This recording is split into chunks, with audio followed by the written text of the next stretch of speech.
सर्व महिलांनी संक्रांतीला आवर्जून पाळा हे 20 नियम। मकर संक्रांतीच्या दिवशी काय करावे व काय करू नये, संपूर्ण माहिती आजच्या या व्हिडिओमध्ये आज आपण पाहणार आहोत। मकर संक्रांत हा सौभाग्यवती स्त्रियांसाठी खूप खास सण मानला जातो, कारण प्रत्येक स्त्रियांना छानसं तयार व्हायला खूप आवडतं। त्यामुळे मकर संक्रांतीचा दिवस स्त्रियांसाठी खूप मोठा सण आहे।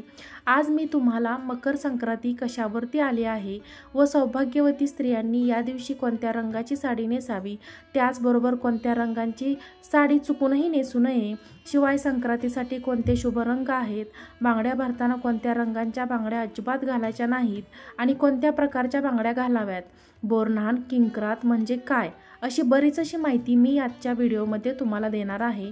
त्यासाठी मात्र व्हिडिओ शेवटपर्यंत पहा।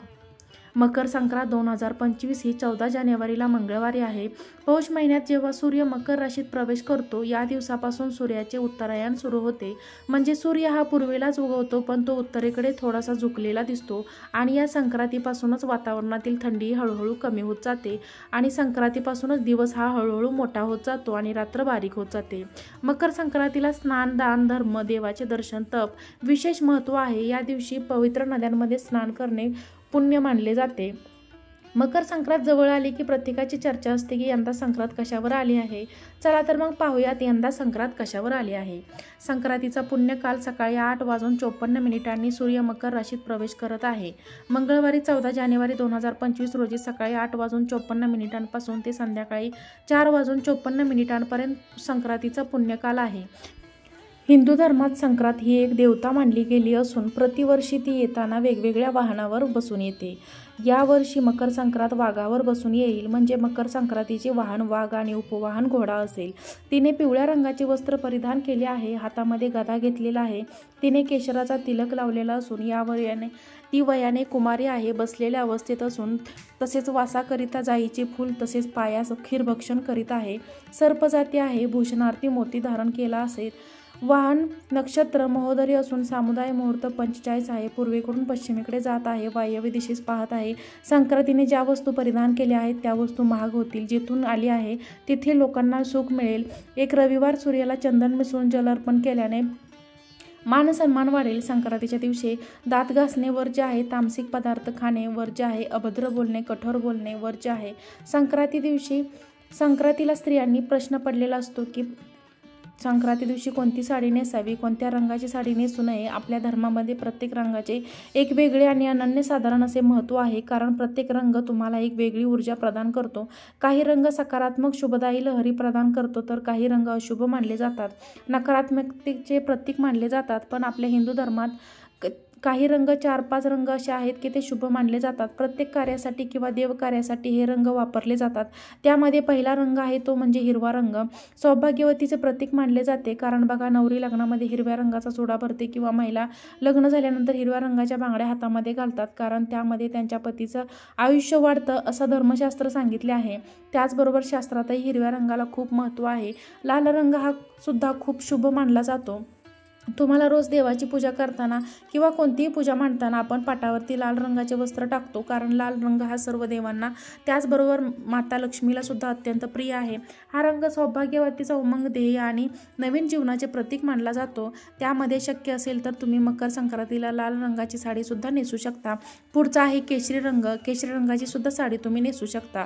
केशरी रंग हा त्या ज्ञान, शुद्धता आणि सेवेचे प्रतीक आहे। केशरी रंग हा देवी शक्तीचं प्रतिनिधित्व करतो। या रंगातून सकारात्मक ऊर्जा प्रवाहित होत असते, त्यामुळे केशरी रंगाची साडी घातल्याने सुद्धा तुम्हाला एक नवीन प्रकारची ऊर्जा मिळते। त्यानंतर सर्व स्त्रीवर्गांना आवडतो रंग म्हणजे गुलाबी रंग। जवळपास प्रत्येकीलाच रंग हा आवडतो। गुलाबी रंग हा प्रेमाचा रंग म्हणून मानला जातो, तसेच हा रंग आनंदाचे प्रतीक सुद्धा मानला जातो। गुलाबी रंगाचे कपडे परिधान केल्यामुळे आपलं मन सुद्धा प्रसन्न होते। गुलाबी रंगामुळे सुख समाधान मिळते आणि मन शांत राहतं, त्यामुळे गुलाबी रंगाचे अनन्यसाधारण असे महत्त्व आहे। त्यामुळे तुम्ही गुलाबी रंगाची साडी देखील नेसू शकता। हे झाले शुभ रंग आणि संक्रांती दिवशी अशा रंगाचे कपडे परिधान केल्यामुळे हे रंग बाहेरची उष्णता शोषून घेतात आणि आपल्या शरीर उबदार ठेवतात। थंडीपासून आपल्या संरक्षण व्हावं म्हणून हे रंग गडद रंगाचे कपडे आपण या दिवशी घातले जातात। त्यामुळे तुम्ही चिंतामणी पोपटी कलरचे किंवा क्रीम कलरचे सुद्धा साड्या नेसू शकता। तसेच या दिवशी काळ्या रंगाची साडी आवर्जून घातली जाते। या सर्व रंगांच्या साड्या तुम्ही या दिवशी नेसू शकता।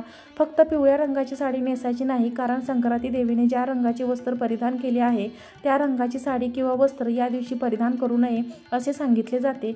म्हणजे ही पद्धत फार पूर्वीपासून चालत आलेली आहे। यावर्षी म्हणजे 2025ला यंदा संक्रांत पिवळ्या रंगावर आली आहे, त्यामुळे यावर्षी संक्रांतीला पिवळ्या रंगाची साडी चुकूनही नेसायची नाही।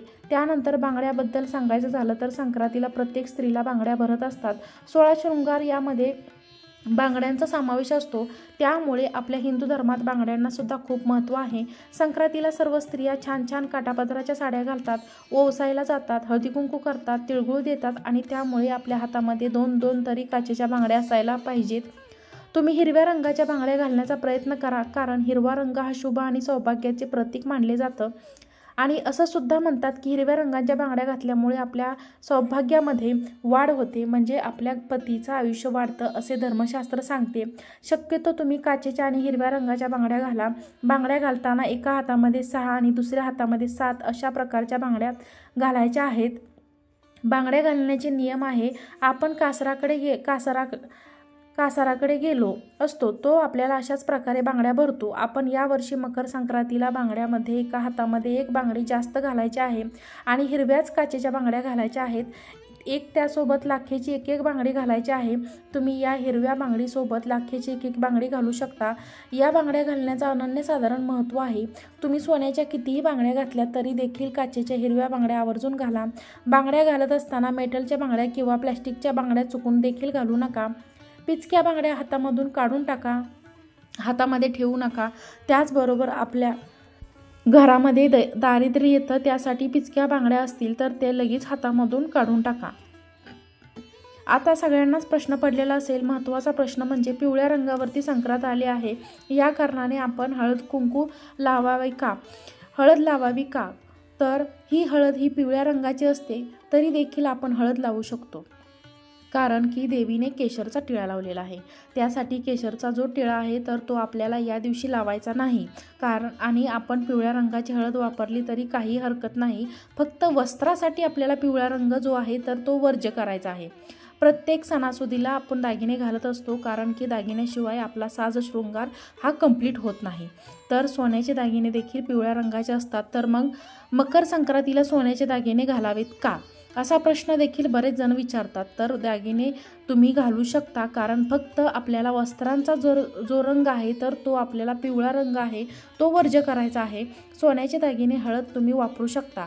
यावर्षी मकर संक्रांतीने देवीने मोती धारण केलेला आहे, त्यामुळे तुम्हाला मोत्याचे दागिने जे आहेत तर ते वापरायचे नाहीत। या व्यतिरिक्त तुम्ही सोन्याचे दागिने वापरू शकता। यावर्षी संक्रांती देवीने वासाकरिता जाईचे फूल घेतलेले आहे, त्यासाठी आपल्याला जाईचे फूल गजरा अजिबात घालायचा नाही। या व्यतिरिक्त तुम्ही गुलाबी, शेवंती, मोगरा, अबोली अशा फुलांचा गजरा घालू शकता, काहीही हरकत नाही, पण आपल्याला जाईच्या फुलांचा गजरा हा वर्ज्य करायचा आहे।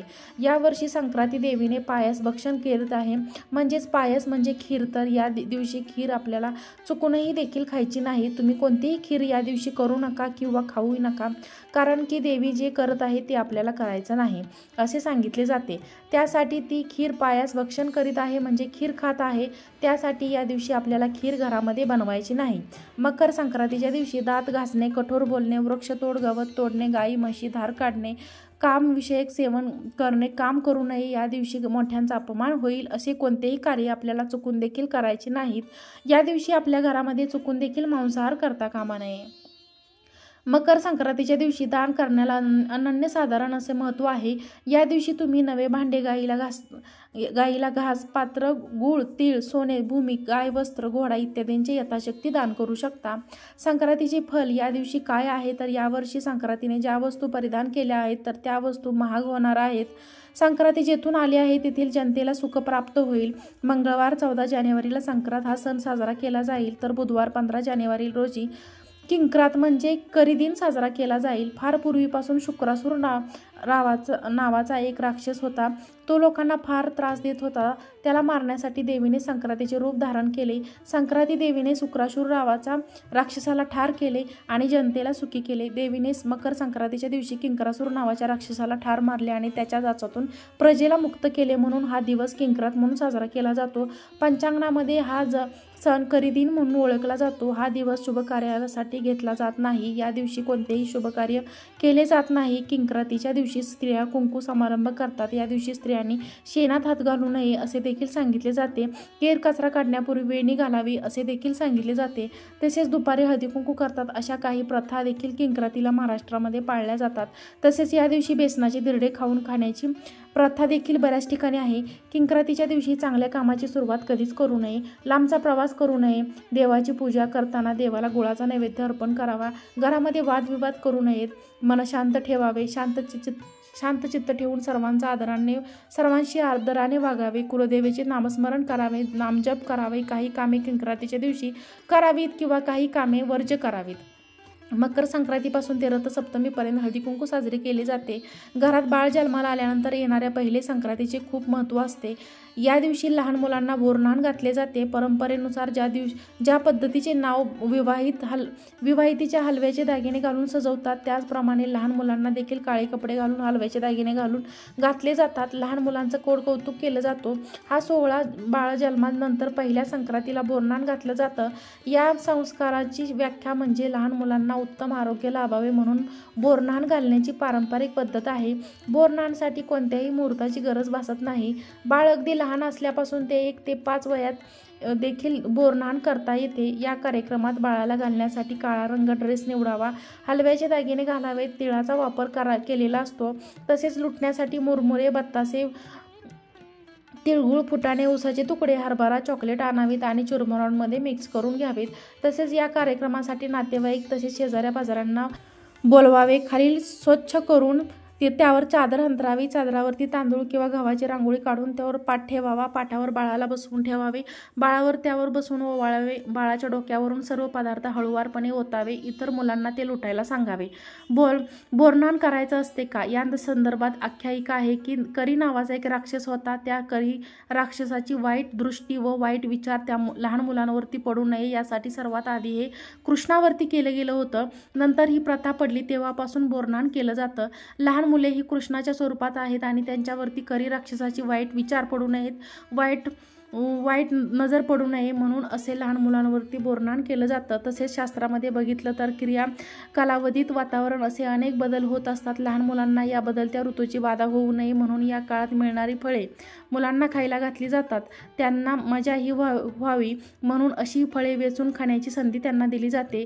संक्रांतीच्या दिवसापासून रथसप्तमीपर्यंत आपल्याला सोयीप्रमाणे कोणत्याही दिवशी बोरन्हाण करता येतं. आजच्या व्हिडिओमध्ये मकर संक्रांतीच्या सणाविषयी संपूर्ण माहिती देण्याचा प्रयत्न केला आहे. व्हिडिओ आवडला असेल तर जास्तीत जास्त लोकांपर्यंत शेअर करा, लाईक करा, सबस्क्राईब करा. व्हिडिओ पाहिल्याबद्दल खूप खूप धन्यवाद. श्री स्वामी समर्थ. जय जय स्वामी समर्थ.